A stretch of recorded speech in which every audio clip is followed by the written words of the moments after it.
देवाय।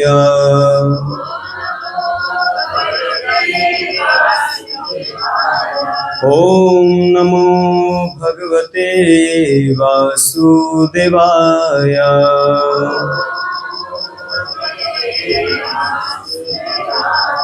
ओम नमो भगवते वासुदेवाय।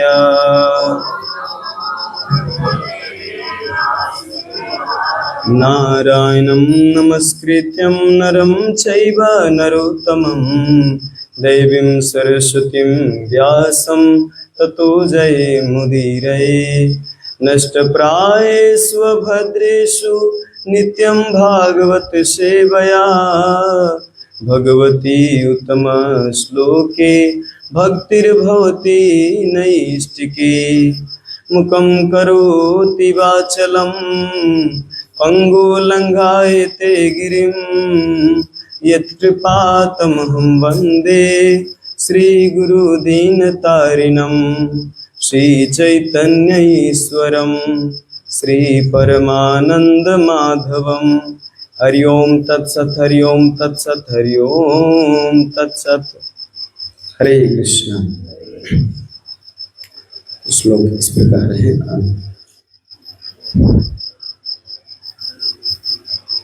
श्लोक बात की जाए।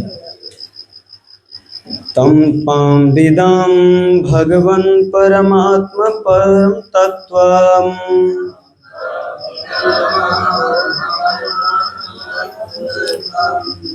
तं त्वां विदां भगवन् परम आत्मतत्त्वम्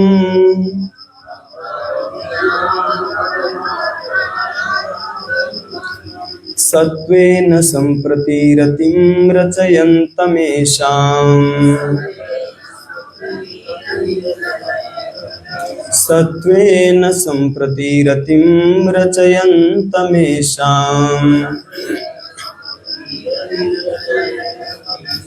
यते अनुतापविदितै दृढभक्तियोगैः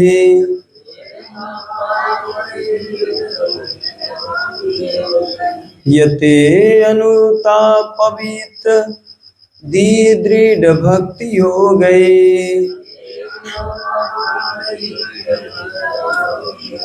हृद्ग्रन्थयोरिति विदुमुनयो विरागः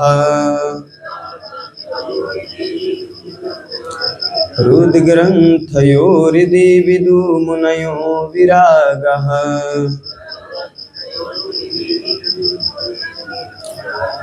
तं त्वां विदां भगवन् परमात्मतत्त्वम् सत्त्वेन सम्प्रति रतिं रचयन्तमेषाम् यते अनुतापविदितै दृढभक्तियोगैः हृद्ग्रन्थयोरिति विदुमुनयो विरागाः।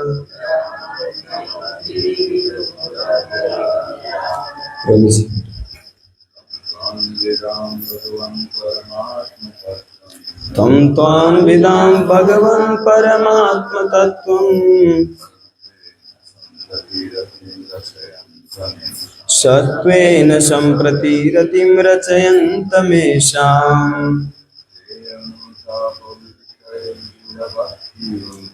यते अनुतापविदितै दृढभक्तियोगैः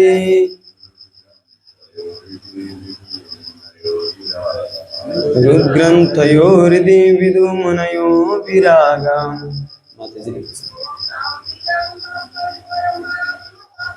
तं त्वां विदां भगवन् परमात्मतत्त्वम् सत्त्वेन सम्प्रति रतिं रचयन्तमेषाम् यते अनुतापविदितै दृढभक्तियोगैः हृद्ग्रन्थयोरिति विदुमुनयो विरागाः। धन्यवाद। शब्दार्थ अनुवाद तात्पर्य दिए इसी भक्ति वेदांत स्वामी श्री प्रभुपाद की जय। तम उसको, त्वाम, तुमको, विदाम, हम जानते हैं, भगवन, हे भगवान, परम, परम, आत्मतत्वम, परब्रह्मा, सत्वेन, आपके सतोगुणी रूप के द्वारा, संप्रति, अब, रतिम, इस प्रेम, रचयंतम, उत्पन्न करते हुए, एशाम, उन सबों का, यत, जो, ते, तुम्हारी, अनुताप, कृपा, विदित, समझ गया, दृढ़, अविचल, भक्ति हो गई, भक्ति द्वारा, उद्ग्रंथयः, अनुरक्ति से रहित, भौतिक बंधन से मुक्त, हृदय, हृदय में, विदु, समझ गए, मुने हैं, मुनिगण, विरागः, भौतिक जीवन में रुचि न रखने वाले। अनुवाद इस प्रकार है, हम जानते हैं कि आप परम सत्य अर्थात परमेश्वर हैं, जो अपने दिव्य रूप को अकलुषित विशुद्ध सत्वगुण में प्रकट करते हैं। आपका यह दिव्य शाश्वत रूप आपकी कृपा से ही अविचल भक्ति के द्वारा उन मुनियों द्वारा समझा जाता है, जिनके हृदय भक्तिमयी विधि से शुद्ध किए जा चुके हैं। तात्पर्य इस प्रकार है, परम सत्य को तीन रूपों में समझा जाता है, निर्विशेष ब्रह्म, अंतर्यामी परमात्मा, पूर्ण पुरुषोत्तम भगवान। किस किस रूप में? तीन, एक लाइन से बोलो। तीन रूप कौन कौन? निर्विशेष, अंतर्यामी और परमात्मा, पुरुषोत्तम भगवान के रूप में। हरि बोल। यद्यपि चारों कुमारों को उनके महान विद्वान पिता द्वारा यहाँ से स्वीकार किया गया है कि परम सत्य को समझने में पूर्ण पुरुषोत्तम भगवान अंतिम शब्द है। यद्यपि चारों कुमारों को उनके महान विद्वान पिता ब्रह्मा ने शिक्षा दी, तथापि वे परब्रह्म को यथार्थ रूप में समझ नहीं पाए थे। वे परब्रह्म को तभी समझ पाए जब उन्होंने अपनी आंखों से भगवान को साक्षात देखा। दूसरे शब्दों में, यदि कोई भगवान को देखता या समझ लेता तो परब्रह्म के अन्य दो रूप, निर्विशेष ब्रह्म, अंतर्यामी परमात्मा रूप भी स्वतः समझ में आ जाते हैं। इसीलिए कुमारगण पुष्टि करते हैं कि आप परम सत्य हैं। निर्विशेषवादी यह तर्क कर सकता है, चूंकि भगवान इतने सुंदर ढंग से सुसज्जित थे, अतः वह परब्रह्म नहीं थे। किंतु यहाँ पर इस बात की पुष्टि की गई है कि परम पद का समस्त विद्वता, विचित्रता शुद्ध सत्व में निर्मित है। भौतिक जगत में कोई भी गुण, सत्वगुण, रजोगुण, तमोगुण कलुषित रहता है। यहाँ तक कि भौतिक जगत में सत्वगुण भी रजो तथा तमोगुण के स्पर्श से मुक्त नहीं है, लेकिन दिव्य जगत में एकमात्र सत्वगुण विद्यमान रहता है, जिसमें रजो तमो गुण का लेश मात्र भी नहीं रहता। इसीलिए भगवान का स्वरूप तथा उनकी विविध लीलाएं एवं साज सामग्री सारे के सारे शुद्ध सत्व हैं। सत्वगुण में ऐसी विविधता भगवान द्वारा भक्त की तुष्टि हेतु सतत प्रकट की जाती है। भक्त परम सत्य को शून्यता या निर्विशेषता में नहीं देखना चाहता। एक अर्थ में परम दिव्य विविधता केवल भक्तों के निमित्त होती है, अन्यों के लिए नहीं होता, क्योंकि दिव्य विविधता का यह स्पष्ट रूप एकमात्र भगवत कृपा से ही समझा जा सकता है, मानसिक चिंतन या आरोही विधि से नहीं। कहा जाता है कि जब मनुष्य को भगवान की किंचित मात्र भी कृपा प्राप्त होती है तो वह भगवान को समझ सकता है, अन्यथा उनकी कृपा के बिना मनुष्य हजारों वर्षों तक चिंतन करते रहने पर भी यह नहीं समझ सकेगा कि वस्तुतः परब्रह्म क्या है। यह कृपा भक्त द्वारा तब अनुभव की जाती है जब वह कलमश से पूरी तरह मुक्त हो जाता है। इसीलिए कहा गया है कि जब सारा कलमश उन्मूलित हो जाता है और भक्त भौतिक आकर्षणों से पूर्णतया विरक्त हो जाता है, तभी वह भगवान की कृपा को प्राप्त कर सकता है। श्रील प्रभुपाद की जय। ओम ज्ञानतिमिरन्धस्य ज्ञानञ्जनशलाकया चक्षुन्मीलितं येन तस्मै श्रीगुरुवे नमः। श्रीचैतन्यमनोभीष्टं स्थापितं येन भूतले स्वयं रूप कदा मह्यं ददाति स्वपदान्तिकं। वन्देऽहं श्रीगुरु श्रीयुतपदकमलं श्रीगुरु वैष्णवांश श्रीरूपं साग्रजातं सगन रघुनाथान्वितं तं सजीवं साद्वैतं सावधूतं परिजनसहितं कृष्ण चैतन्य देवं श्री राधा कृष्ण पादान सगन ललिता श्री विशाखान्वितांश। हे कृष्णा करुणा सिंधु दीनबंधु जगतपते गोपेश गोपिका कांत राधा कांत नमस्तुते। तप्त कांचन गौरांगी राधे वृंदावनेश्वरी वृषभानुसुते देवी प्रणमामि हरिप्रिये। वाञ्छाकल्पतरुभ्यश्च कृपा सिन्धुभैव च पतितानं पावनेभ्यो वैष्णवेभ्यो नमो नमः। नमो विष्णुपादाय कृष्णपृष्ठाय भूतले श्रीमते भक्तिवेदान्त स्वामीति नामिने। नमस्ते सरस्वती देवे गौरवाणी प्रचारिणे निर्विशेष शून्यवादी पाश्चात्य देश तारिणे। जय श्री कृष्ण चैतन्य प्रभु नित्यानंद श्री अद्वैत गदाधर शिवासादि गौर भक्तविंद। हरे कृष्णा कृष्ण कृष्णा हरे हरे हरे राम राम राम हरे हरे। श्रील प्रभुपाद की जय। श्रीमद् भागवत महापुराण की जय। दाय गौर प्रेमानंद हरे बोल।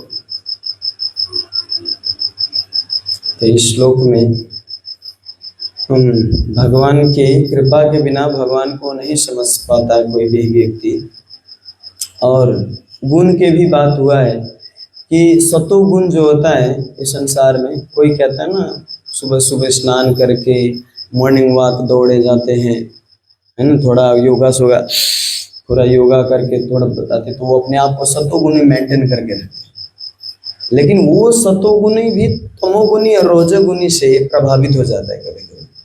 सात्विक और राजसिक से सतोगुणी भी प्रभावित हो जाता है। तो ये ऐसा भगवान के धाम में नहीं होता। जैसे 4 कुमार को थोड़ा क्रोध आया, क्रोध तो रजोगुणी से आता है, तमोगुणी से आता है, तो 4 कुमार को भी क्रोध आया, लेकिन वहां पे भगवान के धाम में भगवान के ही कंट्रोल से होता है। वो यहाँ पे तमोगुणी रजोगुणी प्रभाव नहीं होता। वहां पे गुण एक्चुअली होता ही नहीं, विशुद्ध लेवल का होता है गुण होता है। इसीलिए कहते हैं निर्गुणा त्रिगुणातीत कहते हैं। भगवान का नाम एक है त्रिगुणातीत, तीनों गुणों से ऊपर के भगवान 3 गुण में नहीं है। लेकिन कभी कभी इस संसार में ही लोग अपने गुण के द्वारा, अपने क्षमता के द्वारा भगवान को समझने का प्रयास करते हैं। अपने माइंड के द्वारा वो पता लगाना चाहते हैं कि भगवान ऐसे कैसे हो सकते। एक व्यक्ति था कर्नाटक जिला में, कर्नाटक में कन्यारी गांव अभी भी है, जाएंगे तो कन्यारी गांव कर्नाटक में। उस कन्यारी गांव में एक गणपति भट्ट रहते थे। गणपति भट्ट वो गणेश जी के बहुत बड़े भक्त थे, गणेश जी को बहुत मानते थे, गणेश जी का पूजा रखते थे। कितने लोग करते हैं ना, गणेश जी लक्ष्मी जी के साथ में रख के पूजा करते हैं, पंच देवता की पूजा करते हैं। तो गणपति भट्ट भी ऐसा ही करते थे। लेकिन उनको पता था कि जो ब्रह्म है वो संसार में हर जगह पे ब्रह्म है। हर जगह पे ब्रह्म है, वो कोई लक्ष्मी जी में नहीं, कोई गणेश जी में नहीं। और ब्रह्मांड पुराण में पढ़ रखा था, ब्रह्मांड पुराण में पढ़ा था कि वास्तव में ब्रह्म जो है वो हर जगह पे है, केवल गणेश जी में नहीं, कभी केवल लक्ष्मी जी में नहीं, या केवल इधर उधर। लेकिन एक जगह पे उन्होंने पढ़ा ब्रह्मांड पुराण में ही कि उड़ीसा क्षेत्र में एक नीलाचल धाम है, नीलाचल धाम में एक परम ब्रह्म वास करते हैं, जो एक रूप के रूप में, वो दारू ब्रह्म के रूप में रहते हैं। उनका दर्शन करते ही व्यक्ति भगवत धाम चला जाता है और तुरंत उसी में प्रवेश कर जाते हैं। ऐसा उनका, वो ब्रह्मांड पुराण से पढ़े थे, अब ब्रह्मांड पुराण में है भी, इसका वर्णन भी है। तो गणपति भट्ट सोचे कि वास्तव में मैं इतना कमा रहा हूँ, इतना मेहनत कर रहा हूँ अपने परिवार के लिए, इतना बड़ा पंडित हूँ, इतना बड़ा ज्ञानी हूँ, लेकिन इतना ज्ञानी होते हुए क्या करूँ? जब अंतिम समय आएगा तो मेरा ही परिवार हमको छोड़ देंगे, जिसके लिए मैं कमा रहा हूँ वही हमको छोड़ देंगे, वही हमको सेवा नहीं करेंगे। पूरा जीवन लगा के जो घर बनाया उस घर में मैं नहीं रहूंगा, कोई दूसरा व्यक्ति रहेगा। जीवन जिस घर बनाने के लिए जीवन लगा देते हैं लोग कमाने के लिए।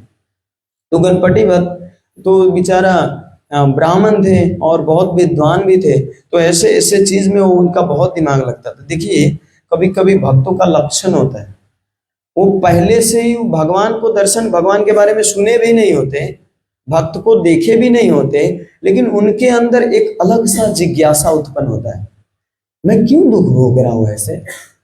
वो आश्चर्य की, वो अलग सा ही सोचता है घर में, किसी को दर्शन किए बिना, भगवान के दर्शन किए बिना, भगवत गीता पढ़े बिना, तो अलग सा जिज्ञासा उनका प्रकट होता है, मैं ऐसे मनुष्य योनि ही क्यों मिला हमको, और ये संसार को कंट्रोल क्यों कर रहा है, ये धूप कैसे, इतना धूप कैसे आता है, पानी कैसे बरसता है, ये बच्चा बढ़ता है कैसे, रोग कैसे लगता है। आश्चर्य आश्चर्य क्यों उनके मन में प्रश्न सब आता है, वो जिज्ञासा करते हैं। गिरिराज महाराज के अंदर भी ऐसा ही प्रश्न था, हमारे हिजोरिनेश महाविष्णु स्वामी महाराज के अंदर भी ऐसा प्रश्न था।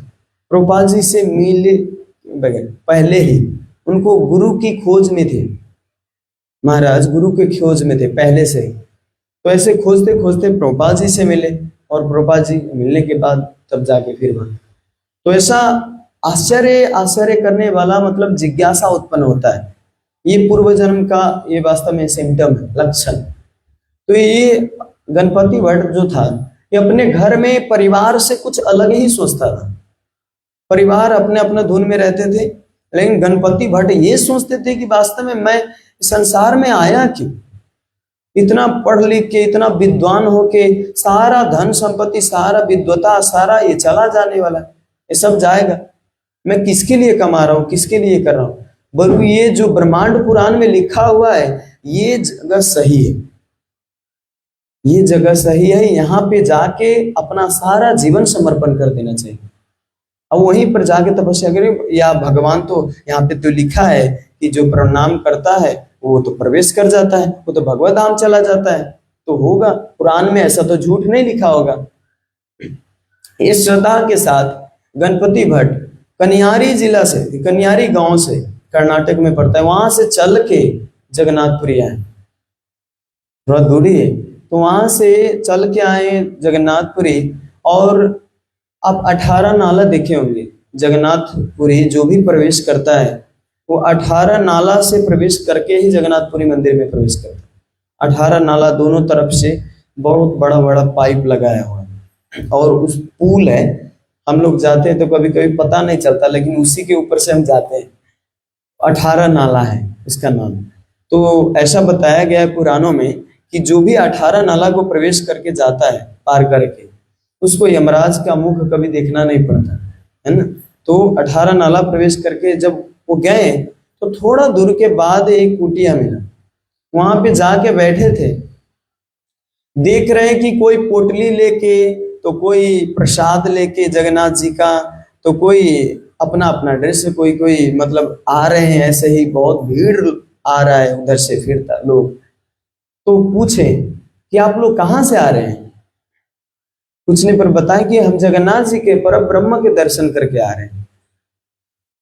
उनको विश्वास नहीं हुआ, अरे जो कोई परब्रह्म का दर्शन कर लेगा वो तो मुक्त होके चला जाएगा ना, वो फिरता कैसे, लौट कैसे आएगा। यहाँ पे ब्रह्मांड पुराण में लिखा हुआ है कि जो भी दर्शन करता है वो तो तुरंत भगवत धाम चला जाता है, प्रवेश कर जाता है। तो व्यक्ति एक से पूछे, दो से पूछे, तीन से पूछे, चार पांच से, बहुत से पूछे, सब ऐसे ही बता रहे थे।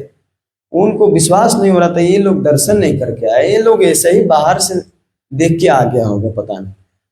तो फिर थोड़ा आगे गए, जिससे पूछा जाए सब वही बता रहे थे कि हम दर्शन किया, परब्रह्म का दर्शन किया, जगन्नाथ जी के दर्शन किया।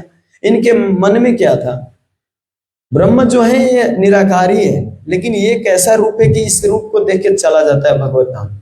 अब ये विश्वास से अभी बहुत हतोत्साहित हो गए, निरुत्साहित हो गए। ये सोचे कि अब हम जाके करेंगे क्या, मैं तो यही सोच के आया जगन्नाथपुरी की दर्शन करूं और भगवत धाम चला जाऊं एक ही बार में, ये सारा टेंशन से मुक्त, इधर उधर सोचना ना पड़े। तो इसीलिए वो एकदम हतोत्साहित है, बहुत दुखी हो गए बेचारा। तब थोड़ी देर बाद में जगन्नाथ जी ही, देखिए जिसका जो मनसाय होता है उसको मनसाय पूरा करने के लिए जगन्नाथ जी कैसे, जगन्नाथ जी ही एक वृद्ध ब्राह्मण के रूप में वहां पर आए और एकदम हतोत्साहित होके बैठे थे। बेचारा खाए भी नहीं थे और सोचे कि अब ये शरीर यहीं पर छोड़ देना अच्छा है, क्योंकि जो भगवान का दर्शन करके मैं धाम नहीं जा सका, भगवान के धाम नहीं जा सका, मोक्ष नहीं होगा, तो क्या काम है इसका, इससे अच्छा यहीं पे शरीर छोड़ देना अच्छा है। तो आए जगन्नाथ जी वृद्ध ब्राह्मण के रूप में, उनसे पूछे कि आप क्यों दुखी हो। तो ऐसे ही बताएं कि वास्तव में देखा मैंने, ऐसा ऐसा पढ़ा, और इतना तक कि वो अपना ब्रह्मांड पुराण लेके आए थे साथ में किताब, और वो ब्राह्मण को दिखा के बताने लगे कि देखिए देखिए यहाँ पे ऐसा ऐसा लिखा है। लेकिन सब लोग कह रहे हैं कि मैं दर्शन किया और भगवत धाम नहीं गया, प्रवेश मुक्ति नहीं प्राप्त हुआ, तो ये क्या झूठ है, इसीलिए हमको उतना विश्वास नहीं है। अब पता नहीं, लेकिन हमको लगता है यहीं पे मर जाना ही अच्छा है। तो ब्राह्मण बोला कि जो जगन्नाथ जी के रूप में थे, वो बोले कि आपको कौन ऐसा बोला, आप कैसे ऐसे डाउट कर लिए, आप सोच लिए कैसे कि जो भगवान का दर्शन करता है वो धाम नहीं जाता, आप एक बार जाके दर्शन करके तो देखो। बोले कि इतने लोग दर्शन किए तो ये क्यों नहीं गए। तो जगन्नाथ जी स्वयं बताते हैं, देखिए आप लोग सबका उत्तर होगा, हम लोग गए तो हम लोग धाम क्यों नहीं गए, भगवान के दर्शन गए।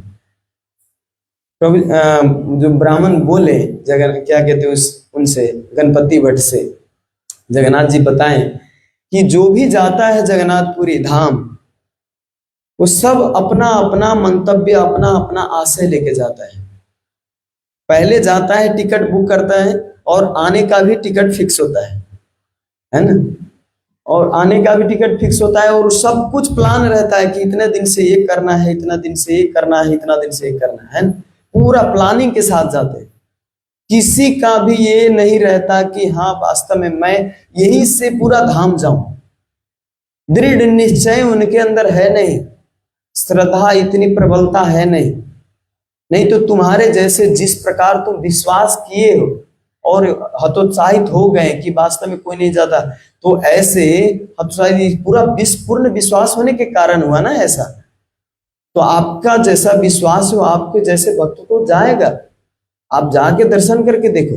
यहाँ पे जो लोग आते हैं अपना अपना सब संकल्प लेके आते हैं, कोई आते हैं कि हमारा बाल बच्चा हो जाए, कोई चाहते हैं कि घर में हमारा इतना झगड़ा होता है, सास से दिन रात गाली देता है, ये झगड़ा खत्म हो जाए। कोई चाहता है कि अरे जगह उगा से लफड़ा में पड़ा हुआ है तो उसका भी खत्म हो जाए।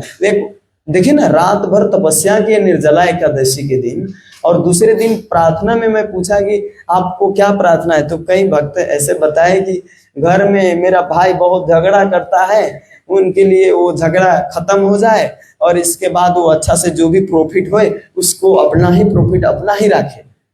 तो देखिए सबका अपना अपना मनसा है ना, भगवान का धाम जाऊं अभी शरीर छोड़ दूं है, अरे मेरा बाल बच्चा कैसे रहेगा, वो आ जाता है माइंड में। ऐसा भगवान के ऊपर पूर्ण विश्वास है नहीं कि हमारा भगवान पालन करेगा, ऐसा नहीं। इसीलिए जगन्नाथ जी बताए उनको, ब्राह्मण को, कि आप ऐसा हतोत्साहित मत होइए और जाइए दर्शन कीजिए। तब जाके जगन्नाथ जी के कहने पर वो गए। भगवान तो कन्विंस कर देंगे ना किसी को। तो गणपति भट्ट गए वहां पर। जब गए तो देखते हैं स्नान यात्रा हो रहा है वहां पे, बहुत बड़ा स्नान यात्रा, बहुत बड़ा दिन है, कल ही है जगन्नाथ जी का स्नान यात्रा। ये जगन्नाथ जी के बर्थडे है, जन्मदिन इसी दिन हुआ था भगवान का, ये स्नान यात्रा के दिन। तो इसीलिए उनको, जैसे कृष्ण जन्म लिए तो कृष्ण को अभिषेक किए ना, जन्माष्टमी मनाया जाता है, उसी तरह जगन्नाथ जी का स्नान यात्रा मनाया जाता है, उनका जन्मदिन है। तो उस दिन सब भीड़, लाखों की तादाद में चारों तरफ से भीड़ था। वो प्रवेश करना तो दूर दूर से ही जगन्नाथ, और जगन्नाथ जी क्या है, वो बेदी पे वास करते हैं। वो बहुत बड़ा बेदी है भगवान का वहां पे, तो उस बेदी पे वास करते हैं। तो दूर से, रोड से ही दर्शन होता है, जगन्नाथ जी स्नान कर रहे हैं इतना भीड़ में भी, तो दूर से ही दर्शन कर रहे हैं स्नान यात्रा का जगन्नाथ। लेकिन वो प्रवेश करने का प्रयास कर रहे हैं, बेचारा का प्रवेश हो नहीं रहा दूर से। लेकिन ये इनके दर्शन में, इनके माइंड में ये आया, जो परम ब्रह्म है ये तो गणपति भट्ट थे, गणेश जी के भक्त। ये सोचे कि ब्रह्म का भी सूंड होगा ऐसा, गणेश जी के जैसा ही सूंड होगा, हाथी के जैसा सूंड होगा, कान होगा हाथी के जैसा, ये सोच रहे थे। तो यही सोच के देखे कि अरे जगन्नाथ जी, बलदेव, सुभद्रा माँ, ये तीनों का सूंड नहीं है, ये ब्रह्म कैसे हो सकता है, हो ही नहीं सकता है। देखिए कितना विश्वास पुराणों पे, भगवान के ऊपर कितना विश्वास, और इस विश्वास के साथ वो बोले कि नहीं, ये ब्रह्म नहीं हो सकता। पूरा लौट के और जाने लगे वहां से, एकदम कुपित हो गए, और कुपित होके जाने लगे। तो रास्ते में फिर उनको एक पंडा को अंदर से भगवान ने कुछ प्रेरणा दी। वो पंडा जाके और पकड़ के लाए गणपति भट्ट, रुकिए, आप किधर जा रहे हैं? बोले कि आप हमें मत रोकिए, हमें धोखा मिला है। पर ब्रह्म कैसा वर्णन है, कैसा मैं सोचा था और कैसा है ब्रह्म का कोई सूंड भी नहीं है। बोले कि अरे जो जिस भाव से जाके नहीं, वो कहते जिसका जैसा भाव होता है वैसे ही भगवान दर्शन देते हैं। जिनकी भावना रही जैसी, प्रभु मूरत तिन देखी तैसी। जिसकी भावना जैसी है, प्रभु मूरत वैसा ही दर्शन होता है। तो इस भावना से वो जा रहे थे। बोले कि नहीं, तो बोले कि आप ध्यान से तो देखो। जगन्नाथ जी बोले कि एक भक्त है, देखिए भगवान की लीला भी अद्भुत, उनका अपना रूप बनाना था तो किसी को न किसी को प्रेरणा देके ऐसा करवाते हैं। तो विभिन्न रूप में भगवान का कई रूप वहां पे होता है। तो ब्राह्मण को बोला कि आप ध्यान से देखो कि आपका वो गज भेष में रहते, उनका सूंड है। तो व्यक्ति फिर जाके फिर ऐसे पलट के दर्शन करता है। तो सुभद्रा माई का भी सूंड है, और बलदेव का भी सूंड है बड़ा बड़ा, और जगन्नाथ जी का भी सूंड है, और पूरा बड़ा बड़ा कान भी है, पूरा हाथी के जैसा एकदम दिख रहे वहां पे, गणेश जी के जैसे। तब बोले कि अच्छा हाँ, ये परब्रह्म है। और इस भाव से तो जगन्नाथ जी उनको प्रकट होके गणपति भट्ट को दर्शन दिए। देखिए कितना बड़ा भक्त होगा कि भगवान अपना रूप परिवर्तन कर लिए, है ना, भक्त के लिए। जगन्नाथ जी ना बड़ी अद्भुत भगवान है कि जिनके लिए जैसा रूप चाहिए वैसा रूप उनको दे देते। आप जगन्नाथ जी की कथा पढ़ो तो उनके लिए जैसा रूप है वैसा उनके लिए बना लेते हैं। जैसे बुद्धिस्ट लोग होता है ना, तो बुद्धिस्ट लोग लाफिंग बुद्ध मानते हैं जगन्नाथ जी को, हाँ पूरा हंसते हुए जगन्नाथ जी को। और जो निराकार ब्रह्म है, जो ब्रह्मवादी का है, ब्रह्मवादी लोग जो होता है निराकार, तो वो लोग क्या मानते हैं कि इनका तो पैर तो है नहीं, पैर भी नहीं, हाथ भी दूसरे जैसा है, इनका कार्टून जैसा दिखता है, तो इसीलिए ये निराकार है। इनका न पैर दिखता है न कुछ दिखता है, ऐसे छोटा सा रूप है, तो ये भी निराकार है। तो वो भी मानते हैं जगन्नाथ जी को। क्रिश्चियन भी वो भी मानते हैं कि ये पूरा एकदम, क्रिश्चियन का जो है ना यीशु, तो प्लस जो क्रॉस सीन है, तो अगर पानी में डालो तो वो डूब जाता है, क्योंकि वो क्रॉस सीन, वो क्या कहते हैं, फलाम का, क्या कहते हैं, लोहे का होता है, तो वो डूब जाते। लेकिन जगन्नाथ जी का जो विग्रह है काठ का, दारू ब्रह्म, तो वो नहीं डूबते, तो वो कहते हैं हाँ इनसे श्रेष्ठ जगन्नाथ जी है, इसीलिए जगन्नाथ जी को वो भी मानते हैं। हर संप्रदाय के, हर धर्म के लोग मानते हैं जगन्नाथ जी को। तो ये अद्भुत रूप है जगन्नाथ जी का। तो इस दिन बहुत लोग स्नान यात्रा के दिन वहाँ पे, और चैतन्य महाप्रभु स्वयं जाके भी दर्शन किए। तो कल हम इसके बारे में भी, जगन्नाथ रथ यात्रा, स्नान यात्रा के बारे में सुनेंगे, के बारे में चैतन्य महाप्रभु का कैसे वहाँ पे प्रवेश हुआ, क्या क्या करते थे स्नान यात्रा के दिन, इसके बारे में हम कल श्रवण करेंगे। तो मेन पॉइंट ये था कि पर ब्रह्म जो है निराकारवादी के दर्शन करने वाले व्यक्ति, वो भी जगन्नाथ जी जो जैसे गणपति भट्ट के नजरअंदाज में उनके मन में क्या था कि निराकार होता है, ऐसा पहले से गणेश जी के इधर उधर निराकार ही था। लेकिन जब साक्षात दर्शन किए, भगवान कृपा किए, तो दर्शन जब दिए तो विश्वास हो गया उनको। वैसे ही चार कुमार यहाँ पे भगवान का दर्शन किए, साक्षात जब दर्शन किए तब उनको विश्वास हुआ, नहीं तो वो भी निराकारवादी थे चार कुमार भी। तो ऐसा भगवान की कृपा जब तक ना हो तब तक हम भगवान को ना देख सकते, ना सुन सकते, ना अनुभव कर सकते, ना विश्वास कर सकते। ये भगवान और भक्ति की कृपा से, और कृपा उसी पर होता है जो प्रयास करता है, जो प्रयास नहीं करता उस पर कृपा नहीं होता। ठीक है, हरे कृष्णा। श्रील प्रभुपाद की जय, अनंत कोटि वैष्णवेंद्र की जय, निताय गौर प्रेमानंद। हरि हरि बोल।